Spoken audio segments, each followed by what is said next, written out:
Hi guys, for today's video I'm gonna teach you how to charge your Samsung remote. So Samsung has a remote for this one, a portable slim charging phone. Yeah, it says like a charging phone.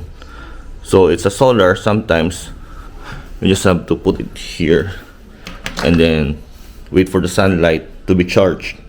But right now you see in our house we don't have sunlight, so I need to charge it. So you can use USB Type-C to Type-C again. Just like your phone, regular phone from Samsung device, you can use it. So I'm gonna show you. Right now I'm just like using the Samsung phone charger, and then I'm just gonna use this one, and then you will see it's brightening red. So that means it's charging, right? So if you want to see, I'm just gonna remove it now. So it's charging.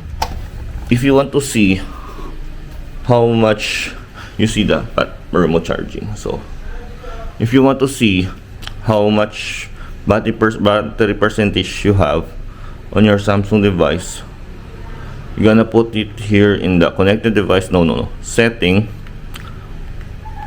and then from the all setting,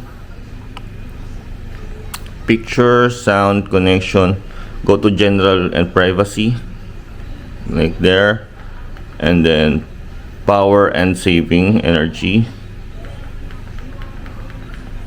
Available battery is 55%.